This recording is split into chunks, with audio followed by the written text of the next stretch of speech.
Апо.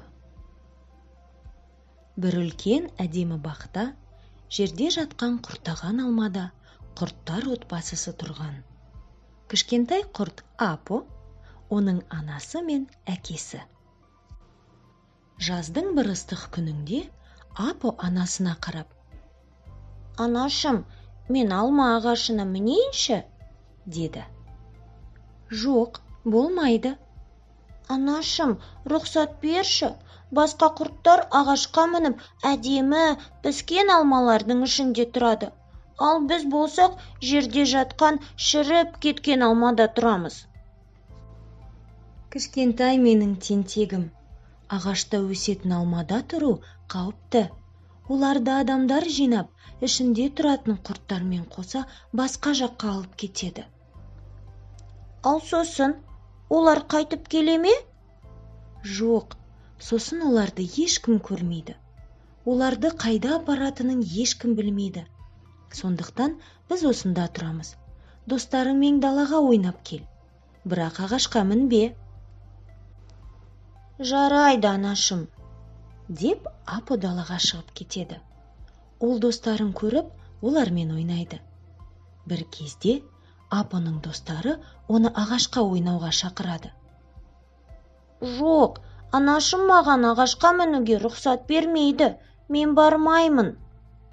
Бірақ достары оны қайта-қайта шақырып, Апо да келісіп ағашқа мінеді.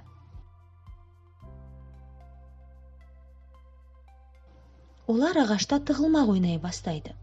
Апоның досы көзін жұмып санай бастайды.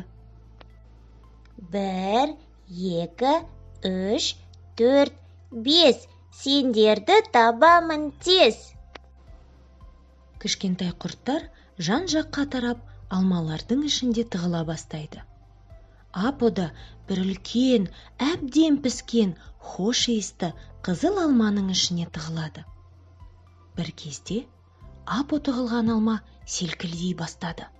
Ол қатты қорқып, алманың ортасына қарай жылжиды. Айналада адамдардың дауыстары мен мәшинелердің дыбыстары естіле бастайды. Апоның анасы алмадан шығып, оны іздей бастайды.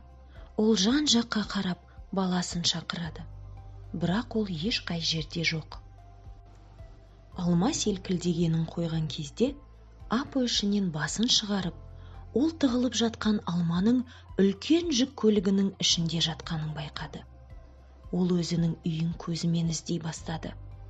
Анасын көріп, айқайлап көмекке шақырса да, жүк көлігі моторының дыбысынан оны ешкім естімейді. Айқайлағаннан шаршаған Апо: «Анашым, мен қалай болса да саған қайтып келемін», деп ішінен ойлады. Жүк көлігі қозғалып, алма қайтадан селкілдей бастады. Апо өзінің үйінен алыстаған сайын қорқыныш сезімі күшейе бастады. «Мені қайда апара жатыр? Мен алыс кетемін бе? Туған үйімді енді қашан көремін? Анашымды тыңдау керек еді», деп өкінеді Апо. Бірақ тым кеш. Бір уақытта жүк көлігі тоқтады. Апо алмадан сығалап отырып, бір адамды көрді. Ол жүк көлігінің жүргізушісі екен. Жүргізуші алмаларды дүкенге апарып қойды. Дүкенде алмаларды жуып, сүртіп, әдемілеп сөрелерге тізіп қойыпты. Бұрын естімеген дыбыстардың көптігінен Апоның қорыққаны сонша, алманың ішіне тығылып, басын да шығармайтыны бар. «Сәлеметсіз бе? Осы қызыл алмалардан және мынау жасыл алмалардан 1 килограммнан салып беріңізші», деген дауыс шықты. Сол кезде алма қайтадан селкілдей бастады. Апоның басы айналып кетті. Ол жылап-жылап ұйықтап қалыпты. Апо оянғанда айнала тып-тыныш еді. «Алақай, бәрі бітті», деп қуанған Апо алманың қайтадан селкілдегенін сезді. Ол алмадан басын шығарып, жан-жағына қарады. «Мына қызыл алманы жейсің бе?» деп әйел баласына алманы көрсетті. Бұл дауысты естіген Апо анасын есіне алды. Жоқ, қазір жасыл алма жегім келіп тұр, деп әйелдің баласы секіріп еркелей бастады.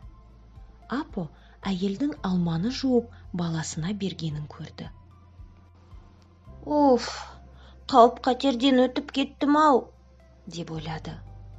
Әйел мен баласы ас үй бөлмесінен шығып кеткен кезде Апо алмадан шығып есік жаққа қарай жорғалай бастады. Қанша уақыт өткенін білмей шаршаса да, Апо өзінің күшін жинап есікке дейін жетеді.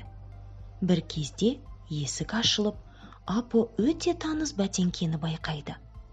Жоғарыға қараса, түрі таныс адамды көреді. Бұл адам жүк көлігінің жүргізушісі екен. Алақай, мен мына адаммен бірге үйіме қайтамын.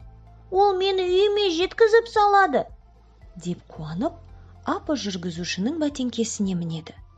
Тезірек мені үйіме апаршы, деп асығып тұрған Апо көп уақыт күтеді. Далада қараңғы болады. Бірақ жүргізушінің асығатын ойы жоқ. Апо күтіп ұйықтап қалады. Таңертең жүргізуші жұмысына жинала бастайды. Апо сыртынан бәрін бақылап, жүргізушінің бәтеңкесін кигенге дейін уақытты асықтырып жатыр. Ақыры жүргізуші бәтеңкесін киіп үйінен шығып кетеді. Жүк көлігіне отырып, баққа дейін жол жүреді. Жүргізуші көліктен түсіп, алма ағаштарына қарай бет алады. Таныс жерлерді көрген Апоның қуанышында шек жоқ. Ол жүргізушінің бәтеңкесінен секіріп, өзінің үйін іздеуге жорғалай бастайды. Үйін тауып, ішіне кірген Апо өзінің жылап жатқан анасын көреді.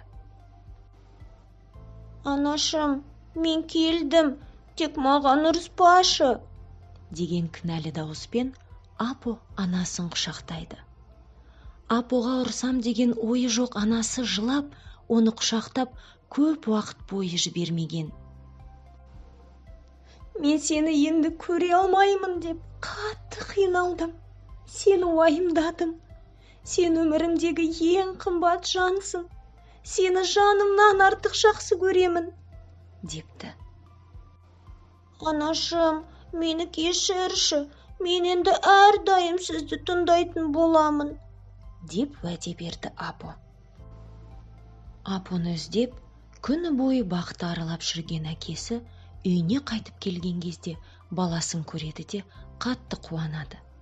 Бірге жиналған отбасы бұдан кейін бір-бірінен айырылмай бақытты өмір сүреді.